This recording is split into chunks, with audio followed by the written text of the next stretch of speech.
রাজরাজেশ্বরী রানী ভবানী ধারাবাহিকের আজকের পর্ব। আজকের পর্বের শুরুতে দেখা যায় ভবানী দুর্গার মূর্তি রাজসভায় এনেছে এবং রামকান্ত সকলকে ঘোষণা করে বলে দেন, এই মূর্তি এখানেই প্রতিষ্ঠিত হবে, আর কেউ যদি এর বিরোধিতা করে তবে তাকে রাজদ্রোহের শাস্তি পেতে হবে। এরপর ভবানী মূর্তিটিকে ঠাকুরঘরে প্রতিষ্ঠা করে আনন্দে বলে ওঠে, আজ তুমি তোমার যোগ্য স্থান পেলে, কত সুন্দর লাগছে তোমায়। তারপর ভবানী আচার্য মশাইকে পূজার জন্য অনুরোধ করলে তিনি ক্ষিপ্ত হয়ে বলেন, আমি এই পুজো করব না, এটা অনাচার, আমি নাটোর ছেড়ে চলে যাচ্ছি। রঘুরাজ শান্তভাবে বোঝাতে চাইলেও আচার্য রাজি হন না। রামকান্ত আর ভবানী ক্ষমা চাইলে তাতেও মন গলে না।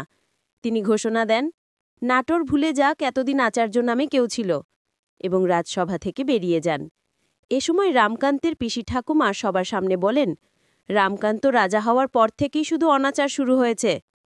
এরপর দেখা যায় আচার্য তার জিনিসপত্র গুছিয়ে চলে যাওয়ার প্রস্তুতি নিচ্ছেন।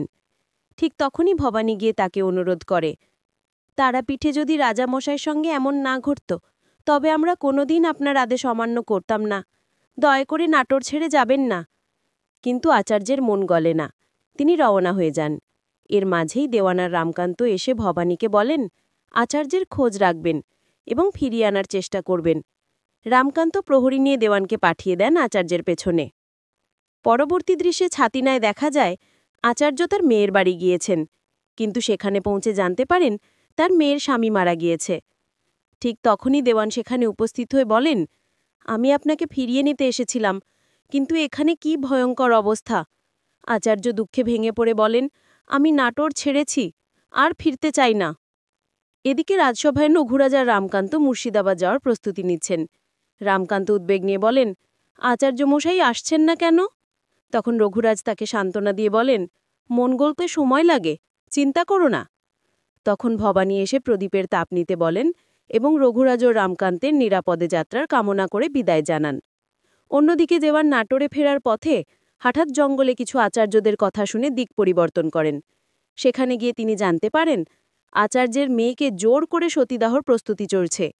মেয়েটি রাজি নয়, কিন্তু কিছু আচার্য তাকে জোর করেই সতী করতে চাইছে। এই দৃশ্য দেখে দেওয়ান আতঙ্কিত হয়ে মনে মনে বলেন, আমাকে এখনই নাটোরে ফিরে মহারানীকে সংবাদটা জানাতে হবে। শেষ দৃশ্যের নাটোরে দুর্যোগ নেমে আসে। ইন্দু দৌড়ে ভবানীর ঘরে এসে বলে, দুর্যোগ শুরু হয়েছে, রঘুরাজ ও রামকান্ত যেন নিরাপদে পৌঁছতে পারে, ওদের কোনো ক্ষতি যেন না হয়।